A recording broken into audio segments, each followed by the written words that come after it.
Hey, what's up? Today I'm going to be making some brioche buns. Thank you very much to Joshua Weissman for the recipe. I'm really excited to try out some of Josh's recipes because I've been watching his videos for so long and I just absolutely adore him. So this is going to be my first attempt at brioche buns. Funnily enough, I have tried to make brioche before and it has been an utter failure. I don't have a stand mixer, and so making these kind of buns is really hard. It's a very sticky dough, so we'll give it a go. Once again, the challenge on this channel is that I'm only allowed to watch the video once. I have to take all my notes and that's it. I don't get multiple attempts to kind of get used to it.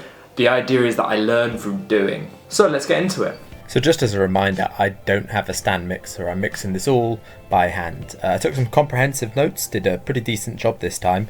Started with some milk, then some water, then I got my bread flour, a nice one, Dylan. Start again, milk, water, bread flour, and that is how you make something called a tanzong. You stir it all up, put it on heat, and then you get this kind of thick, pasty substance that essentially allows the bread to be a bit more fluffy and comprehensive to start with. So start making the yeast mixture, which is just some warm milk and some yeast. Stir that all up, make sure it's getting in every nook and cranny.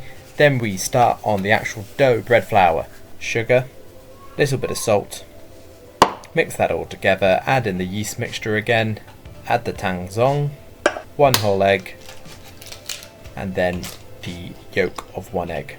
Well, try not to get any shell in. That is definitely not right. I think I've got the wrong amount of flour in there. I know, so I've written down 220. I'm gonna guess it was 320? It was indeed 320, Dylan. Very well remembered. This was really painful. This is not how a stand mixer works.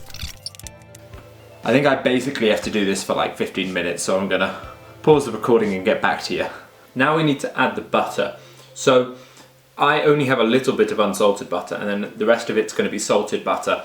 And I did account for that. When I was putting the salt in, I only put in 6 grams rather than the full 7 grams, just to kind of account for that slight mismatch. These next like 30 minutes were just the messiest I have ever been. This dough is so sticky, it's like super hydrated, and you're getting all this butter in. It just takes ages. So after about half an hour, I kind of just give up and throw it under a towel. Okay, that's been about an hour now, so we'll check on the dough. I would say that has not risen. I think because I'm doing this by hand, it needs just a lot more kneading. So I've done a second round here, try to get that window pane test going. Okay, so moment of truth. It's risen! Second time lucky. Okay, so I think it's still going to be a bit sticky. Probably because I just didn't really work it enough, but it looks pretty decent. So we'll get this separated out now. Punch the dough, deflate it, that's it. I now had to divide the dough up into sort of 6 equal sized balls.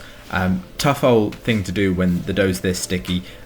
Do the stretch and fold technique just to get the tension through the middle of the dough so that when it's set out to rise, it kind of spreads out nice and evenly. Okay, so I've kind of got them into their ball shape, so I'm going to cover them up. Alright, so we're finally done, I think. They've been rising for basically 2 hours now, so let's open them up and have a look. Okay. They've definitely got a little bit of height to them. They've stayed generally circular, so I think we can give this a go. Let's get to egg washing. Lovely stuff. So I've made 4 here, I'm going to do 2 in a different batch. Yeah, let's get these in the oven.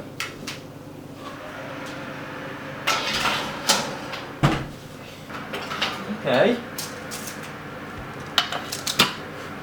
So shape-wise, they're not like perfectly round, but that's not like that super important. But look how glossy they are.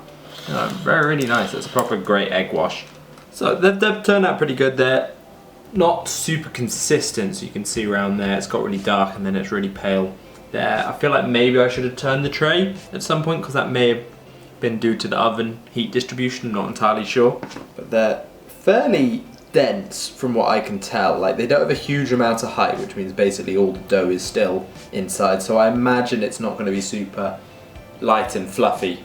Ideally, I think you want a bit more height on them, and I think that's what Joshua Weissman got, whereas mine are a little bit flatter.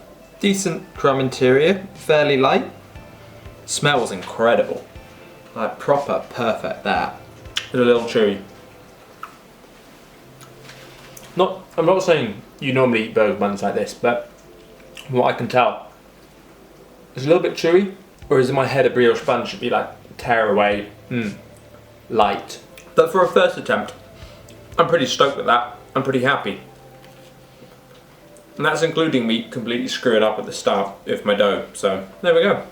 In spite of me kind of screwing up the dough at the start, that's actually turned out relatively well. Like, I'm really happy to eat like proper burgers on those buns. So yeah, well done me. Thanks once again to Joshua Weissman for the recipe. I'll definitely be doing this again just because I made mistakes. I'd love to do it in a stand mixer. I think that would make a real difference to the dough as well. But having to do it by hand makes it a lot harder. Yeah, thank you for watching. See you soon.